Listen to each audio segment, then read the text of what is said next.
To get a sense of how raw emotions can become on the issue of race and the police, listen to this exchange from Fox News this morning.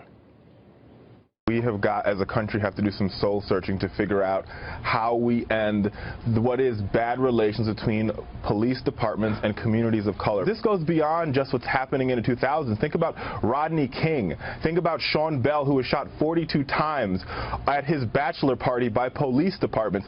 This is a real problem in this country that we have got to address, and it's not going to change overnight. Yeah. But we've got to understand that anger. Total nonsense. The fact of the matter is Richard has no more information than anybody else, and he's completely jumped to a conclusion. Last night he and I debated this, and he said, why can't we rush to judgment? Why do we have to wait for justice?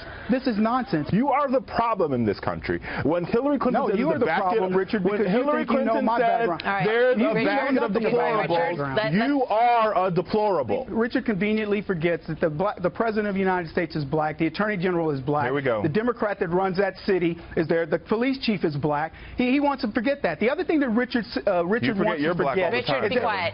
Let Kevin finish. You know what? It has nothing to do with color for me, because you know what? There are white people who've been killed. There are Asian people who were killed. Richard can't name one of them because he's an ethnocentric racist who only focuses on black issues, and he doesn't care about the real statistics of it. I'm a racist. He's just going to. Wow.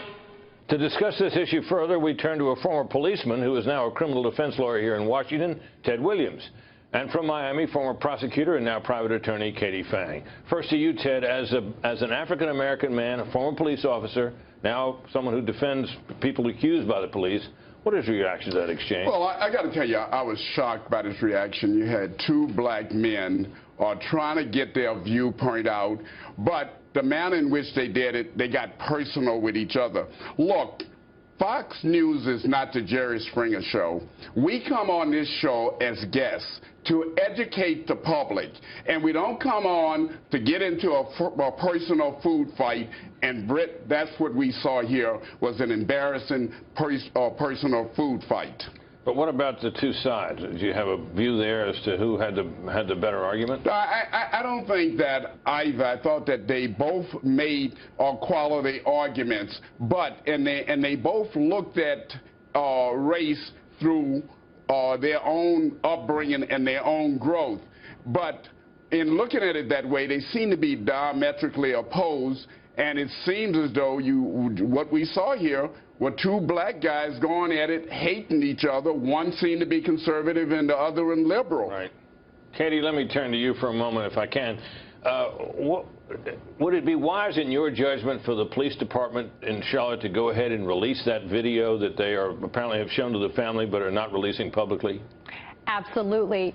Public policy would lean towards releasing that video, if anything, to quell the violence that's happening in Charlotte right now. It would serve the purpose of the public interest to be able to see whether or not Mr. Scott was armed at the time of the confrontation with the police. And frankly, Britt, whether or not it was a confrontation in the first place. We don't have any of the evidence out so far. It is very early on in terms of the investigation. We do know there's also a state investigation going on, the DOJ and the FBI. I mean, it is going to be looked into extensively, but that video cam, the dashboard cam, would really go very far. I think being able to tell people, hey, calm down a little bit and see what the video shows. Ted, the police department is suggesting at least that the video is inconclusive. What is your take on whether it ought to be released? Well, I think it certainly should be released, but let's just be candid here. Even if you released it and you showed this guy with a gun in his hand, there's still going to be individuals out there who are going to say that the police in some form, shape, or fashion put it in his hands. But just for the purpose of transparency, that video, I agree with Katie, should be released. Katie, your further thoughts? Well, I think I need to go a little bit further than Ted, though.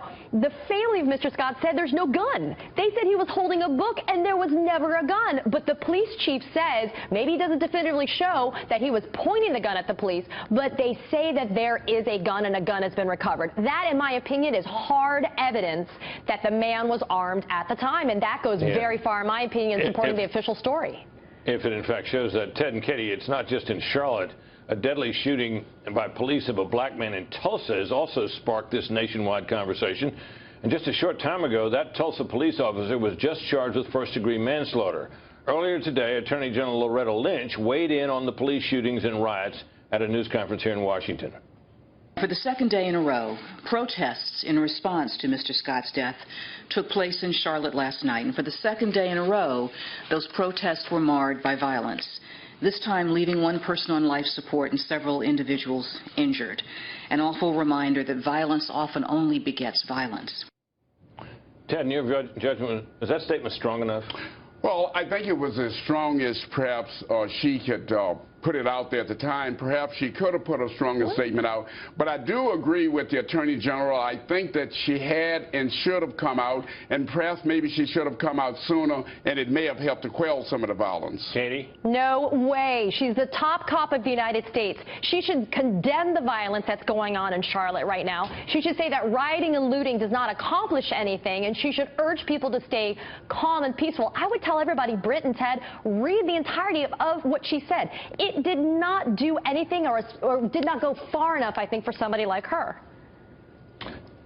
Well, but the question is, what do you want her to do?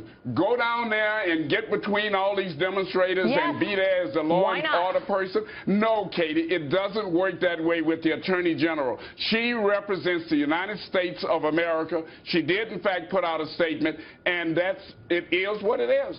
Katie, last word. I think it's a neutered statement. I think that she could go really far. As an African-American woman who's the Attorney General of the United States, she could go farther and say, stop rioting, stop looting, but she doesn't say it. She calls for crowd mediation. What is crowd mediation? I don't even know what that is. Okay, Katie. Okay, Ted. Thanks both of you very much.